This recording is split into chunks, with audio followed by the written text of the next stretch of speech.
tolobela mboka ye oyole tosuka bimisa na poasa badepite tovotaki bazosala rien bazosala rien tokende na fula bazosala rien bongo toleka na mwamba bazosala rien tokende lukunga bazosala rien tokenda maboko kuna bibembe bazosala rien bazama tolobela mboka ye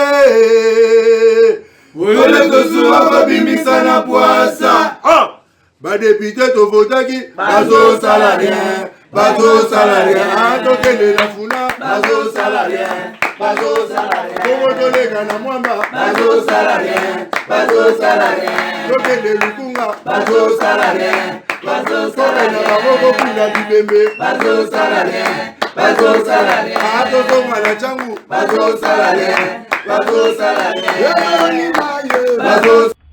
Merci, bon après-midi. Malheureusement, tu as une émission moi avant parce que tu as pris na occupation. Moussousou, toujours pour la bonne marche, Moussa Nabicho. Na pesi ba Congolais, Belembo, Tessika Bozali, na Kinshasa, na Congo, Brazzaville, un peu partout dans le monde. Que la paix, la grâce et en colo, sous ma siège à la Nabino, pour Nabiso, ba chrétien, mais pour Nabato, Bandimina, Satan, na Boibinde, Bopesa, na Rambote, mais pour notre soi, Paul, Moutou, Oyo. Je suis ce que je suis, c'est grâce à ce créateur. Moutou akela likolo pe na se comme on est sous masia. Na banzete lelo nazana bezoto sololo na invité na biso l'habitué na biso aller bolojwa na o Italie Sadek na EAC.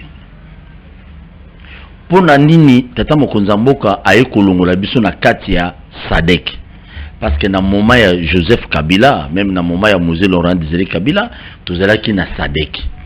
EAC ozali parmi EAC ba payer et belé vous allez composer EAC vous laisse dire mingi et ba néolithique. Ce que les autres dalingi na le bolojwa toye ba avantage ya Sadek na ba avantage ya EAC na ba désavantage nango. Parce qu'aujourd'hui tout le monde, la plupart des politiciens congolais, même la point de presse il y a Martin Fayoulou, il a dit il faut Tobimana EAC. Pourquoi la plupart des Congolais, les politiciens, vont tenir toujours que non, il faut qu'à Tobi Makuna. Voilà, Biloro Tozo Betanale Bolojwa. L'après-midi, les lots à la branchée connectée. Et puis, sur la nomination, il y a quelques syndicalistes. Oh, déjà, très mécontents, le lobby était, nommé, Tuyasika, violer, Mibeko, violer Ondeni. Merci. Bon après-midi, Zala connecté. Bon après-midi, bonjour, bonsoir. Ça dépend au Tarabicho. Allez, Bolo, tu as bonne. Oui, ça va, Ndekolangai. Na pesi mbote na balandi, mbote na bato balinga Congo, mbote na bato balinga Congo te, ba union sacrée, ba IDPS, ba mutatondolo et la suite. Na pesi ba mbote. Puis ba PPRD. Ba mbote bataliboso. Donc Kabila na batuni nyonso balingi mboka ta mukete balingaka Kabila na pesi ba mbote nomination zo déranger bato. Pourquoi? Parce que balobi ba violer nomination de ba nommer bato ba massa na biso mususu ba leki na mususu na ba ya alors ba bezo déranger bato ba loi ni ne violer dans ba nomination salemi et belé.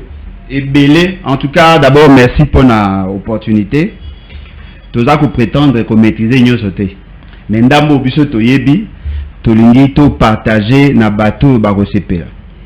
Et donc à Liboso Ezali, j'avais fait une émission avec un frère, un Congolais, fort malheureusement dans son analyse à faire voir na bateau que c'est lui qui avait la maîtrise. Il y a situation, la maîtrise, il y a comment on procède par la nomination. Mais alors qu'en réalité, à Beta Ilibanda, et par souci, il y a Kolinga qui éclairer lanterne parce qu'il va te belé, va poser une question. Na linga qui ensemble avec Bande Konabiso Tomeka ko réfléchir sur la nomination au M. Félix Tshisekedi. Heureusement, ils allaient moko ya ba sujet au yoche en exergue pour que tout réfléchir ensemble. Nous avons fait des réformes à l'entreprise publique. Entreprise publique de l'État, et la libre entreprise où l'État, là, soit na action, soit il y a la totalité à Nyonso. Et dans ces entreprises, tant que ça qui va réforme, tout kaboli en 3. Je l'avais dit. Bateau Balanda qui je crois que va comprendre ce que j'avais dit. Dans 3, tout dans la société commerciale. Dans la nature, na bango au regard à objectif. Tout dans un établissement public, dans un service public. Dans ces 3 éléments, chaque entreprise, chaque société a la particularité en termes de composition et de capital. Ce sont des entreprises, dans la plupart des cas, il y a des entreprises à portefeuille. Ça peut dépendre essentiellement sur le plan de gestion du ministère à portefeuille. Mais il y a aussi d'autres structures de l'État, des institutions de l'État, où le bazar a un statut particulier au regard de la composition de la banque. Dans une aide, par exemple, la société telle que la Régie des eaux, c'est une société commerciale. Une société commerciale. Viser na bango zali, et zali pour maximiser profitabilité na bango et maintenir le système. Il y a des sets en eau potable et consorts. Ça, c'est technique. C'est-à-dire que Mouto va renommer la Régie des eaux nationales au-delà de l'ambition politique. Il faut à la Mouto à domaine pour qu'elle soit décision. Et na carte de gestion na kabola en 2. Conseil d'administration na comité de gestion. En réalité, il y a réforme auto salaki sur ces entreprises. Na kotang la bino on peut pas comprendre en long et en large. En réalité, dans le conseil d'administration, il y a des représentants. Il y a autre sociétaire. Dans le conseil d'administration, l'État doit avoir sa représentation. Parce que l'État n'est pas allé, mais il y a aussi la représentation, il y a bateau, il y a travailleurs. C'est-à-dire que les syndicats, ils doivent aussi avoir un coup d'œil dans le l'État a ça nomination après consultation. On ne peut pas commencer à nommer Karaboui dans le Yingue. Kopesa eko maloko bitin de guerre bayeko kabola makambo bango ba sepeli, c'est-à-dire que ba monique mbongo ya l'État ba komi na période de campagne électorale ba nommer batu pour que permettre que batuana ba koka kozwa ba moyen. Ça c'est en violation de l'esprit de la loi, de l'esprit de la constitution, de l'esprit de l'État tel que Tozali n'a que ça la promotion. Il y a d'autres sociétés Oyo au regard à caractéristiques Narango et d'aller difficile il y a qu'on nomme Batuna Loyenge net na kao nenge nazawa. Je crois que les syndicalistes au bazali représentatif ba ko contredire ngate. Aujourd'hui net société le quoi ONEM Office national des impôts. Aujourd'hui le co la INPP. Aujourd'hui le co la CNSS. Aujourd'hui le co la SENSAP. Tous les gars oya misa tu aliboso INPP. INPP a posé. Aujourd'hui a posé. Aujourd'hui CNSS a posé. Peut-être va bailler baraté. Et là il le quoi ba mutuel. Au moins et là il le quoi ba mutuel, c'est-à-dire que biso ba travailleur tolingi to participe à na composition il y a fond où la société là que gérer pour que prendre en charge bateau ba travailler le loba peut ça va cotisation na bango pour que sunga bateau va travailler kilobi mukolo bango ba kokoma mikolo bango pe ba bénéficier na mbongo ya bateau va travailler na temps na bango. Comment peut-on nommer dans ce cadre là ba militaire à parti politique? Mais ce ba militaire dans la matière nango. Non, ba dans la matière ndeni. Ba dans la matière c'est pas comme ça. Et là que les alliés, nous ne disons pas que l'État n'a pas un droit de regard. L'État a un droit à retirer mandataire na yé. Ba sociétaire, c'est-à-dire que ba représenter ba travailleurs qui sont cotisants. Ba ça peut obliger à avoir une représentation na bango. Les patrons des entreprises va contribuer parce qu'il faut bailler bango. Tango ba ki para makambo ya ba agent yemoro balongola raenda mbongo na salaire. Pour préparer retraite. Pour préparer retraite na yeko préparer le bien na yene que ça solidarité à participer na cotisation na yeko. Mbongo ya pesa keza mukie. Mbongo ya pesa ka loko eza mukie, l'État yaka ayaka ko suppléer il pas contribuer batu oyo ba petaka mbongo ba comment on dit ba déclarer ba avoir ya ba agent et ali ba entreprise, c'est-à-dire les employeurs donnent l'argent, il faut bailler ba comment cet argent est géré, les travailleurs contribuent, il faut bailler ba nenge zali gérer, et puis l'état ayaka pe ko suppléer il puis faye ba nenge za yango moni ba sala tripartite. Il faut que la représentation syndicale est là, il faut que la représentation y a ba employeur est là, il faut que la représentation de l'état est là. C'est ce qui a été fait pendant plusieurs années, plusieurs mois. Yango moni mamunenge bande ko tambola, bien qu'il y ait tambola na ndenge na yango, mais au moins c'était ça le principe. Mais ce fait c'est qu'il non, comme un Django, a nommé ba militaire parti. Yango moni le soki bolandi bien le na ba réseaux sociaux na ba WhatsApp, ba déclaration ya ba syndicaliste bandi déjà kobima. Na l'état qui a une émission moko lobby. Il faut éviter de faire de nomination à complaisance. Qu'on nomme pas militant parce que vous avez que Bambon et Ali Bokene pour préparer l'élection. Pourquoi dans ces structures-là, la représentation syndicale n'est pas représentée? Et puis, l'État peut à la côte part, il y a à peine un bateau, il faut acheter. Mathieu le yenge a nommé Batuna le yenge. Aujourd'hui, la société Mingue est très importante au regard parce que les caractères stratégiques de la société, ils ont c'est que va nommer Batu par rapport à un profil. Seul critère au pays, c'est qu'il y a moni. Nambogo ils ont appartenance à parti politique. Ce qu'on y a dit ça. Batu bazaï ko ça la carrière dans la société. Bako comment va connaître? Pour que va comment va connaître, comme un militant à parti politique. Est-ce que vous avez imaginé? Batu moussou va salir dans la régie des eaux. Na vous repère ça un exemple. Moko ngamo na bien que na oboya autant à comme na Mbaya liboso oya bandai ko sa na régie des eaux aizaki na 1991 agent commercial à Kabola Raba ba facture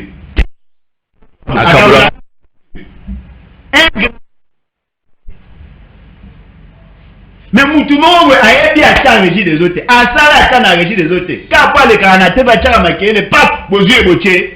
Dites-moi, dans ces conditions-là, est-ce que vous avez travailler? Nazo Sabino,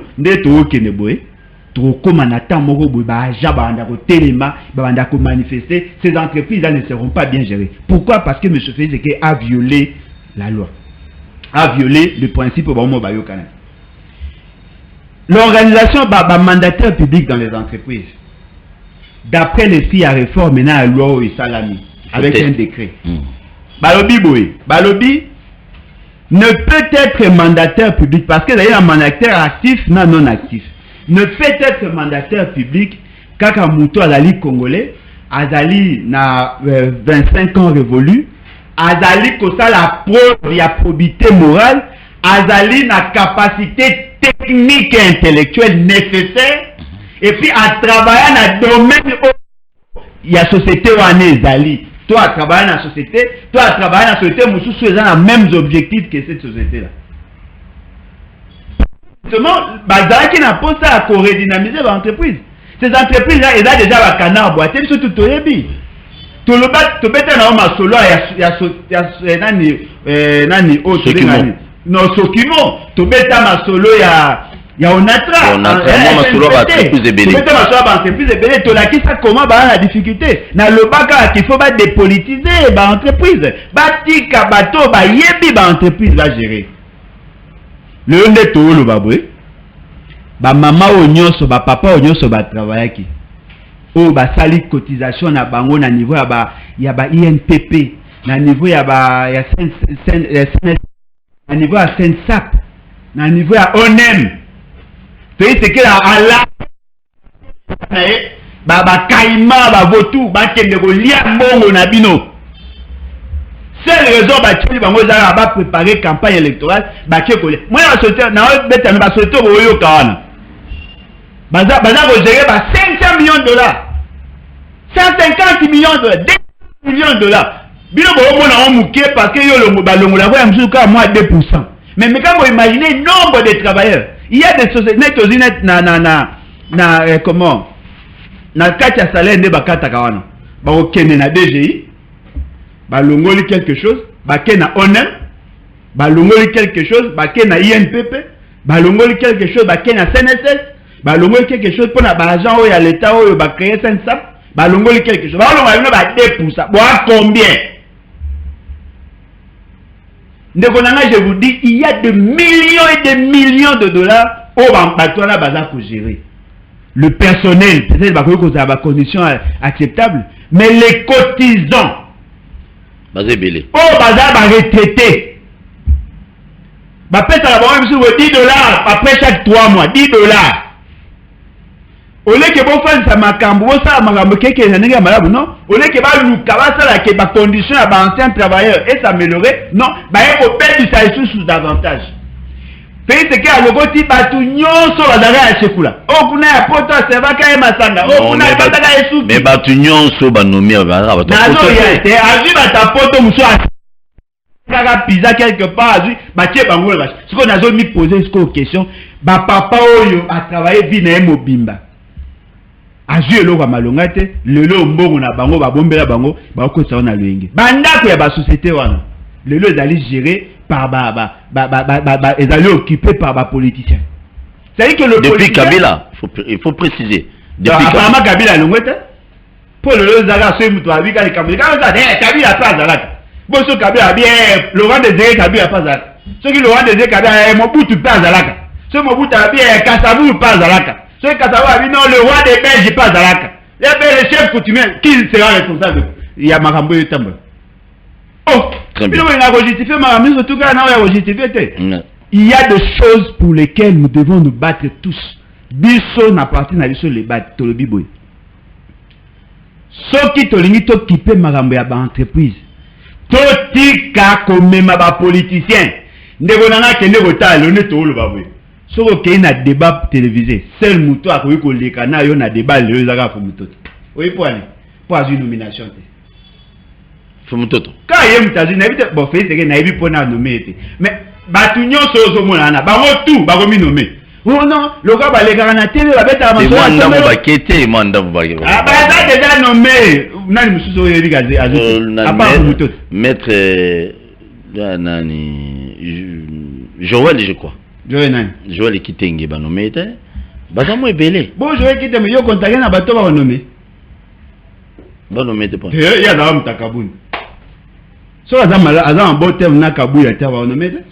Très bien, merci. C'est-à-dire que bango nyonso ba nommé, ba nommé bango te parce qu'ils sont compétents, ba nommé bango ka pour ba récompenser bango. Mais avant de continuer, j'ai suivi dans les réseaux sociaux Pikaka et comme nomination ba to FDC ba bife pesi mbwa boy. Bon, c'est moi bana bandeko ba ni ridicule. Ba Patrick Makanga. Na ba Yvon bochaka ba makelele biso baati luko akalisa rapino atate acheba okaza acheba ne point akalikila bango te akena bango Chris Mukende marche pied Chris Mukende marche pied bazuye le quoi paillasson et akini pour pas musaka ba pousser ba sapatu tango comme bazuye wala li papa te nani ba Fumutoto makelele Fumutoto abibo yo zala wana ba nommé administrateur ya na groupe WhatsApp. Fumutoto j'étais sali non il va nommer kunate. Ba nommer wa. Ai bon ba nommer na groupe na administrateur groupe WhatsApp. Bon c'est WhatsApp. Merci beaucoup. Les entreprises boutiques le gros c'est tout dans la thématique. Ngai problème na ngeza iboy. Moi je suis politique. Nazo ngana longola fait c'est que ngana comment. Ça c'est politique. Mais n'a pas ko lingate na kende ko longola muto azali agent de carrière pour que na remplacer. Il faut tout ça ba muso ba ça la politique, te ba ba poste na bango. Au moins ta ba auto, ils ont toujours envié ces postes là. Ils ne sont pas allés là-bas pour que ba servir peuple. Ba ko servir pays c'est que na ba intérêt na ba. Batumso ba na goya sabino cas par cas entreprise na entreprise bota la profil ya loi là par rapport à la réforme na batulami bon au moins na exact na rapporté mais donc na bato ba nommé na TNC wana ba violer pe quand même ibeko Non, moi je RTNC nini wana bato wana ebonga ba longwa kala parce que bonga ba sala renouvellement nango banda kala. Et longwa te, mais to za penda sérieux. Mutu sala na chaîne na YouTube, botie kuna. Chaîne kaka ya YouTube 4, botie kuna. Lokola na. Bazé belé, musuku tayi azai sous journaliste te. Akoma ko sala na eka ko le kana ba émission pas jamais maika sam. Et silikawa. Les gens qui travaillent, il y a des gens de la RTNC qui sont là. Mais c'est ça qui ça va. Non, mais c'est ça qui fait. Il y a des agents de la RTNC qui travaillent pour le compte de l'État, qui sont des agents de l'État. Pourquoi Bozu Bangote Bocheka va militer? Il y a Congo, tu peux avoir la politicien. Bon, ce qu'on a dit, c'est témoin de Jéhovah. Un message au balinga politique. Bazan a droit. Bateau, baboya la politique. Bazan a droit à chapitre T. Merci. Très bien. C'est ce que c'est au sali soni saute. Merci beaucoup. C'est le logo wana ya SADC. So chi logo SADC logo ya SADC yango. SADC na tango ya musée Laurent Désiré Kabila. Tozalaka na kati ya SADC. Logo ya EAC Jekozali. Sikoyo logo ya EAC yango. Si je me trompe pas, bon, boye bisabiso, ndekonanga bolojwa. Pesa biso ba avantage ou RDC zala na ngota tozaka na SADC na ba désavantage nango et plutôt comme na désavantage na ba avantage ou tout banana na SADC beta biloko. Oui, en tout cas, merci pour la question. Je crois que bato bazako landa bazaki pena posa to le belara marambo ya marque. Parce que moi dit très souvent lorsque nous prenons parole c'est un acharnement. C'est un problème d'approche. C'est un problème de vision. Nous sommes sujets du droit international. Et de ce fait, nous sommes membres de la communauté internationale. La communauté internationale n'est justement qu'une juxtaposition d'intérêts. Nous avons un exemple. Nous avons un exemple. Nous avons un quartier.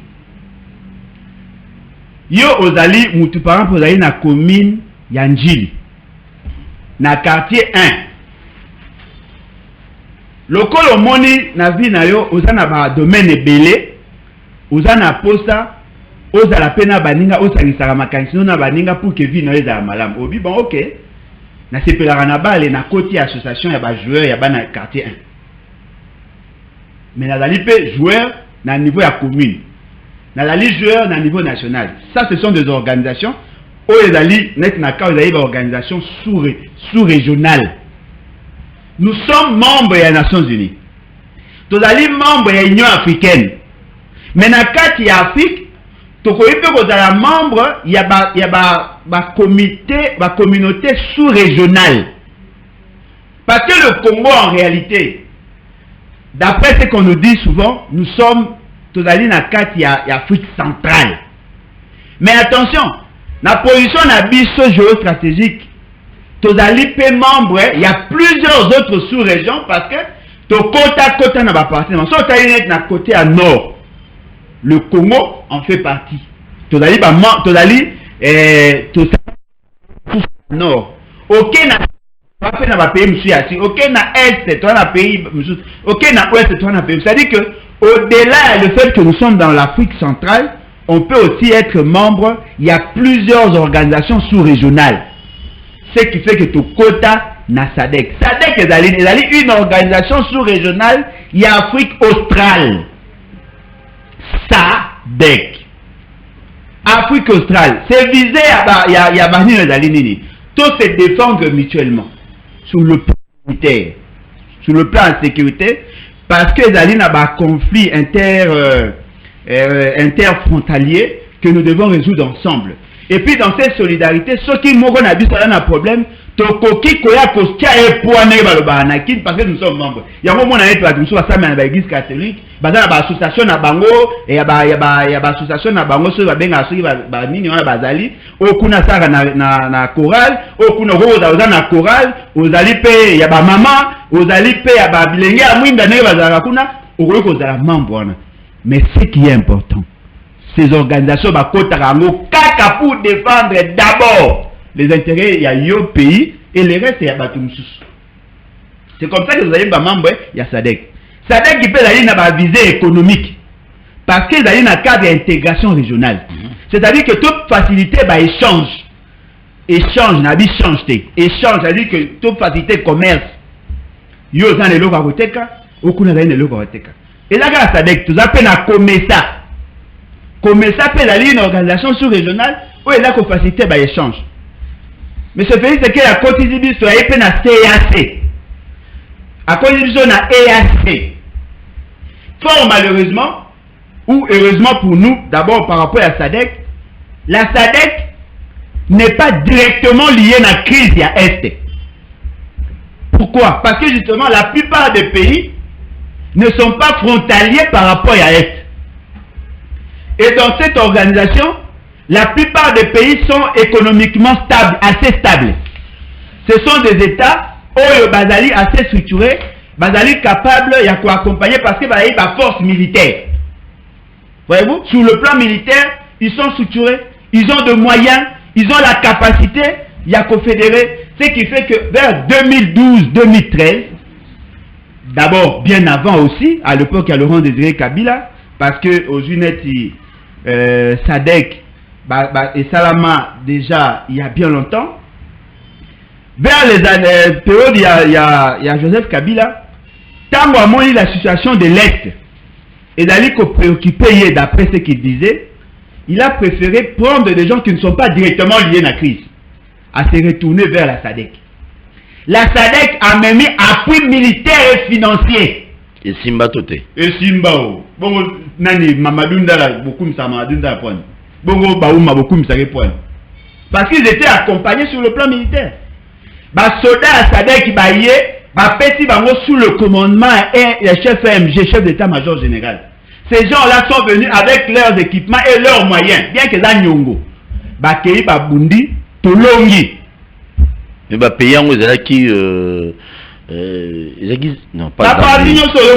Angola, Zambie, Zimbabwe, ces pays-là, c'est ça le sud au fait, Australie. Pour accompagner Tolonga na Bitumba. Le Rwandais au Bazaki à la base, Basali repli. La force de Zalaki, la qualité à diplomatie de l'époque. Je voudrais dire ici, la qualité à diplomatie ne dépend pas de la taille du président, mais de la capacité ou la qualité de l'administration. Il suffit de voir Bateau, M. Félix Tshisekedi a nommé comme des ambassadeurs dans ces pays-là. Allez voir. Si ce n'est pas un beau-frère, un cousin, un neveu, un jeune à quartier, un ami à poto, c'est-à-dire que lui-même a fragilisé.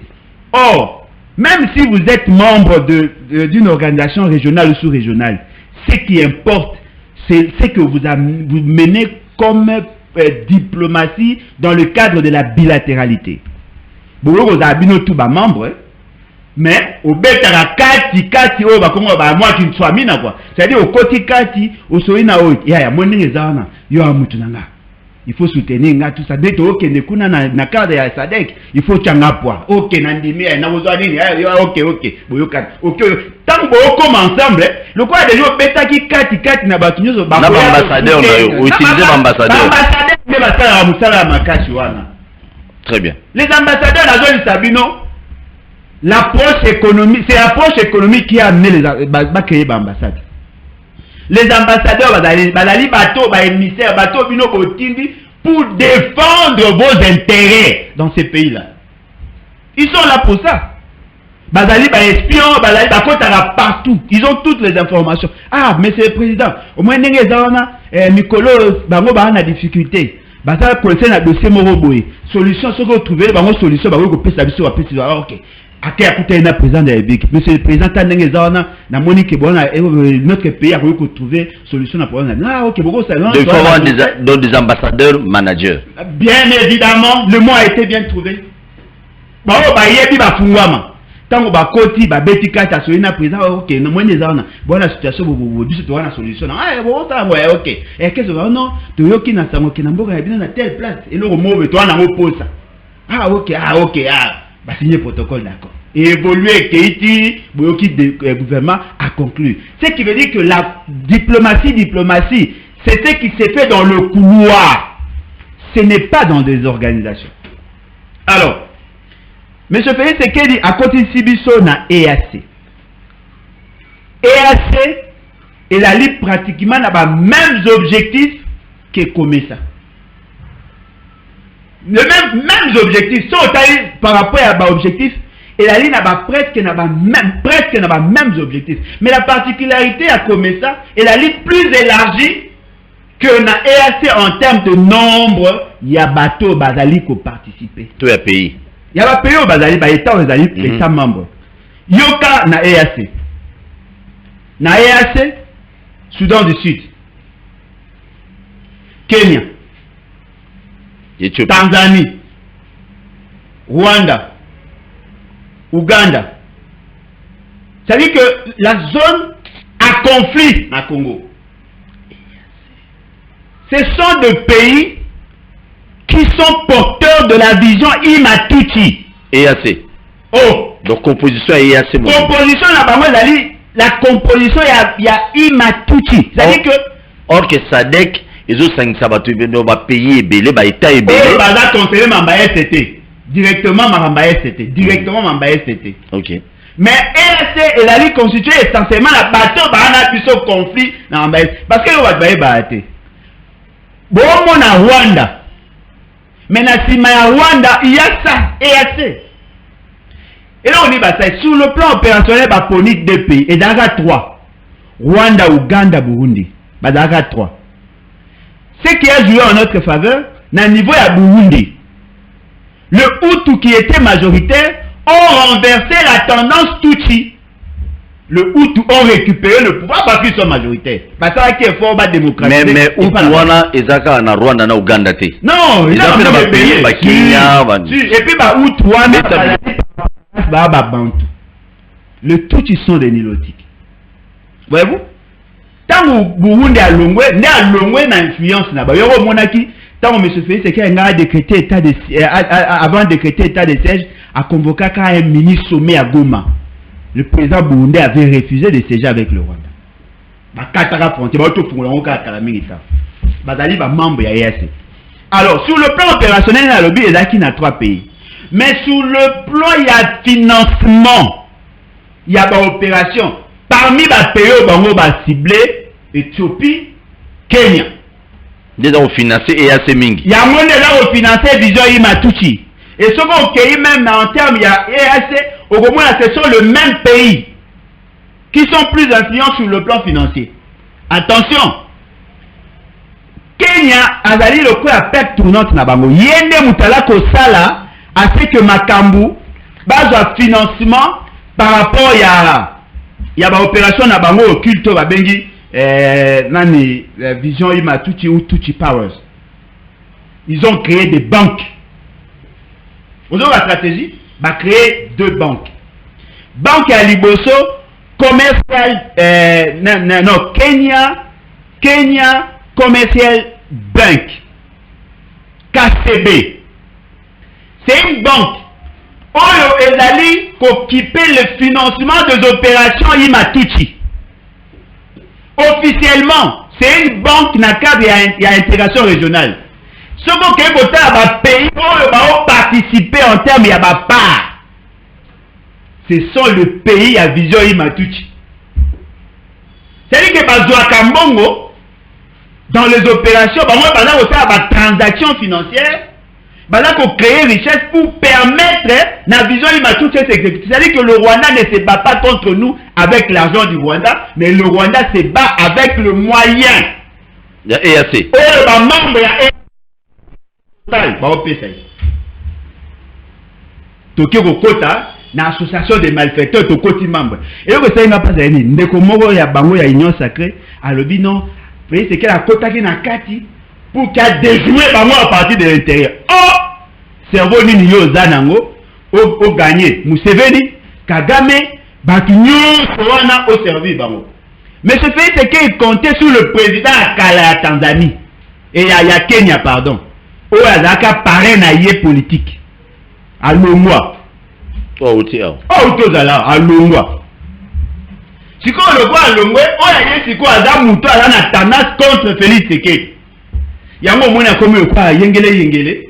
A l'ingis quoi abenga ancien président wana, ayebisa que non voilà le quoi yo longwe aux ex présenté na kanisa que aux président yo yaka obima le quoi facilitateur pour comme na biso na masolo toyeba quoi planifier parce que sur le plan politique tu n'as plus de poids. Ce monsieur là n'a pas le poids de décider sur au nom du Kenya parce qu'il n'est plus président. Muto a yewana o afinganga biso que toi basula to lingaka abati kobina yewana comme président. Et ce monsieur là est dans la vision Imatuchi. Et l'ancien président wana Yende Moutalali Azali, l'un des actionnaires majoritaires, c'est-à-dire que Banque Wana Nalobi, Banque commerciale d'Afrique, elle allait financer essentiellement, c'est-à-dire que les actionnaires majoritaires, c'est la famille à président Wana Akala. Lui aussi, il est dans la vision Imatuche. Tout à sérieux. On n'est pas obligé d'être membre partout. Comme nous avons déjà la possibilité, dans le cadre de l'intégration régionale, avec le COMESA, avec la SADC, on n'était pas obligé qu'au côté de la ESC. Est-ce que toutes les associations, toutes les structures, il y a battu l'église catholique, est-ce que toute personne n'a pas obligé à vous aller? Non, non. Nous avons un membre de l'église catholique, je ne suis pas obligé d'entrer dans tout. Ce qui veut dire que ton côté, avant que tout ratifié, avant que tout ratifié, tout dimango à niveau de l'Assemblée nationale, EAC avait déjà commencé à prendre des décisions sur nous. Ils ont fait des déclarations, bah lobby que na bango bazoya ko soutenir le Congo pour résoudre le problème. Ils n'ont jamais pointé du doigt le Rwanda. Jamais. Partout ils n'ont jamais pointé du doigt le Rwanda. Et puis deuxièmement, ils n'ont jamais dit qu'ils vont combattre le Rwanda. Sur le dans la résolution, ils n'ont jamais dit aussi qu'ils vont combattre les M23. Baza pour créer une zone tampon et puis et permettre que Bango pas créer cadre de négociation avec les M23 et le Rwanda derrière. Au Moni, le problème est que les quoi Moboti Moko à côté d'une association à occultiste na idée à la solution na problème à bobola à bana. Ba komi ko yebi sa papa. A oso leki mbongo na biso. Pesa biso mono. Pesa biso. So eloko yo côté la ikune zaini. Ko ki aba solution. Yo mo komi problème. So ko yebi sa na soki boke na prière bo benga mili. Très bien. C'est ça, monsieur Félix c'est que lelo à côté de son EAC, EAC tchebiso lelo à genoux. Baza ko obligé na ye à se soumettre na accord ya Addis Abeba, na accord ya Luanda, oh ya signaki contre la République et pour les intérêts ya EAC. Voilà, ya moni bango ba Kenya ba ba bina ba. Et maintenant qu'est-ce qu'on doit faire pour te bimana ba danger nyonso wala? Pour que tu résoudre le problème au pays c'est qu'il a créé ou il y a pour résoudre le problème au pays c'est qu'il a coutaki. Le problème au pays c'est qu'il a créé et ça plus mauvais que le problème où il y a Koutaki. Nandine. Tout ça qui n'a problème, il y a des groupes armés, tout ça qui n'a problème dans Rwanda. Mais aujourd'hui, tout ça n'a problème, il y a M23 que M. Félix c'est qu'elle a créé. Parce que vous avez trouvé solution dans WAP. Pour solution à bien. Nada qui n'a ndeko moko ya chilejulu mutaide pesa abi. Les exemples na pesa gabi. Ceux qui osaka na problème na ndeko na ya mobile. Bobundaka mingi. Kasi nangonga obo bundana ndeko na yo mutu moko ya libanda un bandit aye akomi ko beta mama na bino. Est-ce que vous continuez ko bundana ndeko na yo to boko kena bo bundana bandi wana afin que vous neutraliser pour sauver votre maman. Au moins ce qu'on a mutamaele vous senti qu'il y a qui temps pour réfléchir. Mais ma bena ende a réfléchir ndam. Il faut qu'il nous dé là. Bon, soki ndeko na yo mutamemi mutu wana ya kosala mama na o mabe. Osali. Okobunisaka mutu wana otiki ndeko no? Omoi? Monsieur Félix Tshisekedi aye biso M23. Aye biso badilo ba osenga biso lo to respecter. Monsieur Félix Tshisekedi to pekisa kaye. Yala lo wande ko moko boye amela bangi na aux exemple, amela bangi na ndako. Bon c'est papa tika association anezama. Be ote batu nangai ngana za tondolo to olobi. Après na suka ba bandi wana baye ko sala o chimbunu na ndaku, babanisko ko buka biloko ya ndaku. Ba okamote. Solution Muto aye na ba bandi na ndaku to benga na ye. Awa na biso mais to sale ne asanga Jonas. Oh ni. O bani ko ta o kapo na lobi. Bon, yo tu la solution. Car muto. A des problèmes. Avant ba ko beta mama te. Yo na babandi na ba beti mama.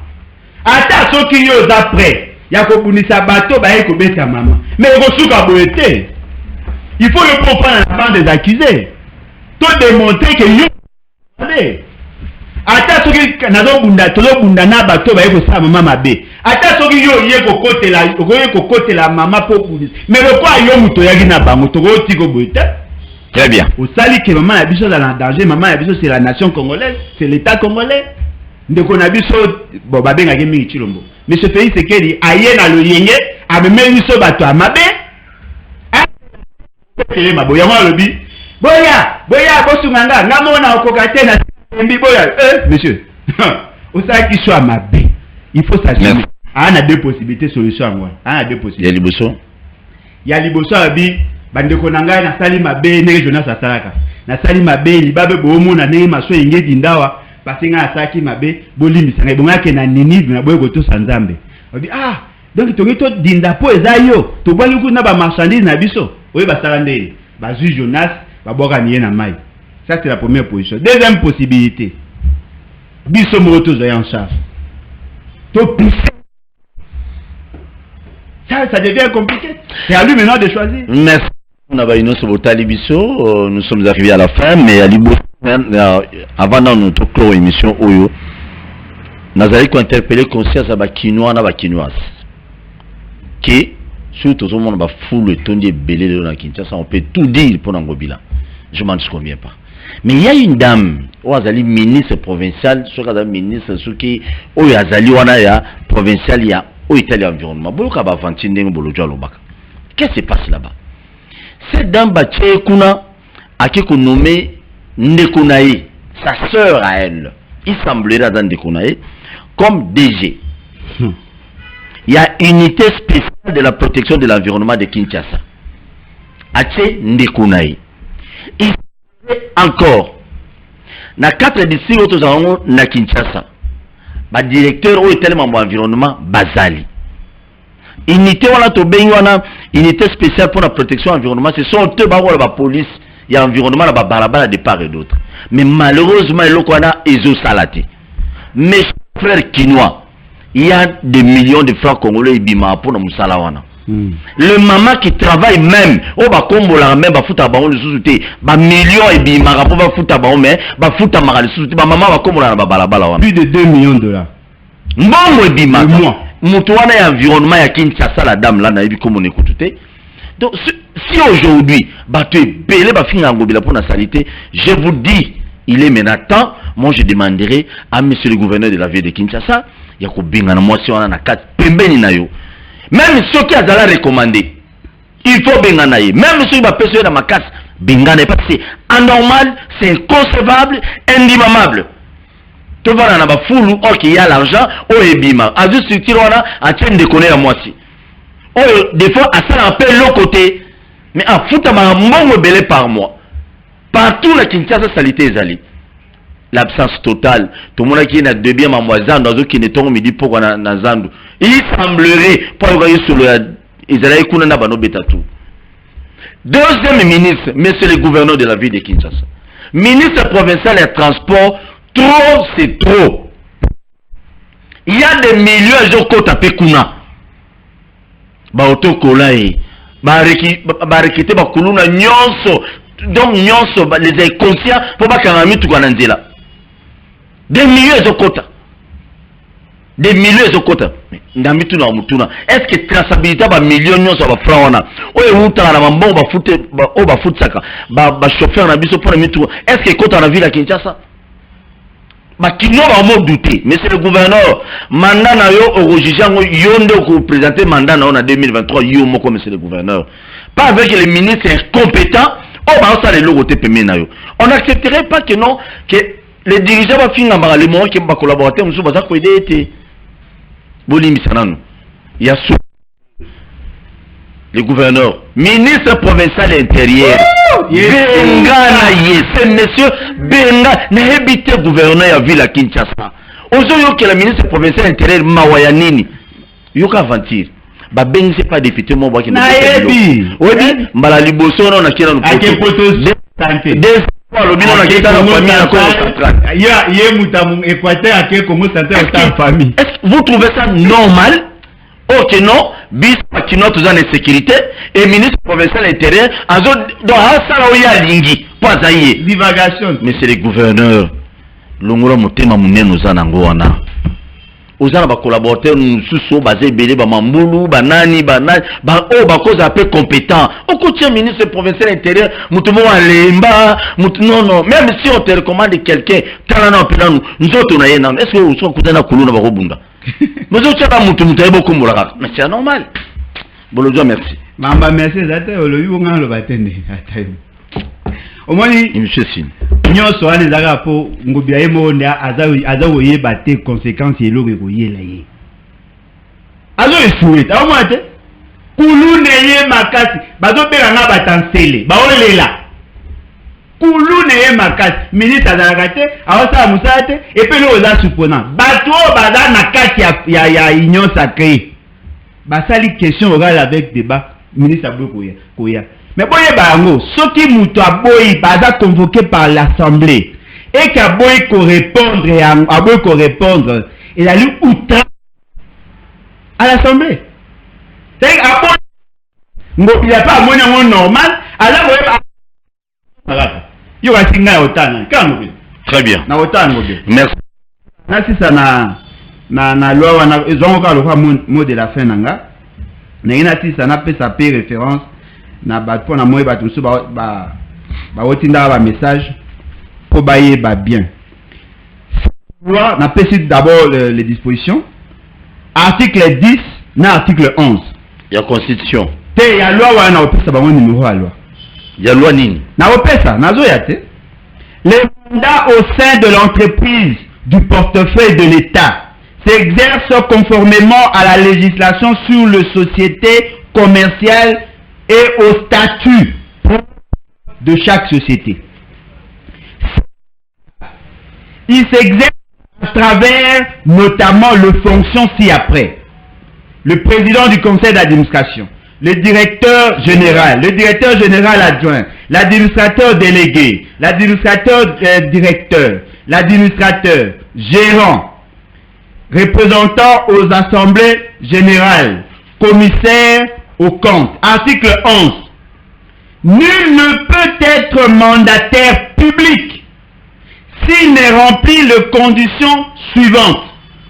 Première condition, être de nationalité congolaise. Deuxième condition, avoir l'âge minimum de 25 ans. Troisième condition, être de bonne moralité. Il y a des enfants. Oh, bafinga kaba ma Paulette Kimutu, bafinga kaba tepele, bada nommé wana, batachi les jeux. Jouir de la capacité intellectuelle, technique et professionnelle ou d'une expérience confirmée en matière de gestion dans le secteur d'activité concerné. Moutoua sala na domaine wanate awego komanate akomisi bango et puis na épargner bino besoin numéro à loi numéro 08 bar 010 du 7 juillet 2008 fixant les règles relatives à l'organisation et à la gestion du portefeuille de l'État. Alors monsieur Félix c'est que tika au sala mambo sala wana longola ba militaire à bino IDPS. Longola bango nyonso ba journaliste o nyonso yo sa ba robot communicant ba yo nommé à mabe wana longola bango merci tika ba congolais o ba epi misala ba o respecter mibeko tika ba omba dans les tika wana. Très bien. Respecter droit ba syndicaliste, respecter droit patronat, respecter mibeko ya mboka puko za akili. Merci beaucoup na ba inonso botali biso bande kono so diaspora. Merci pour na vous allez ko s'abonner du jour au jour. Nzamazana biso elongo rediffusion émission pour na batu bolandi biso na mois retard eza na 21h tokutani lobby na tongo na invité mususu candidat président de la République Alain Bolojwa nazalaki invité na biso na après-midi lelo. Merci de me répondre l'invitation. C'est moi qui vous remercie. Merci. Na petit Sahel Mbote. Oui, oh non, je présente mes sincères condoléances à Patrice Sahel, à Koufeli Papa à Londres. Oh là là. Donc, je crois que on n'a pas lève, mes sincères condoléances, il y a un déco, Patrice Sahel. Plein de bonnes choses, courage, ça arrive à tout le monde. Tous les bébés à papa, merci. Na Congo to telema tolobela mboka Oyole to suwa ko bimisana poasa. Ba député to votaki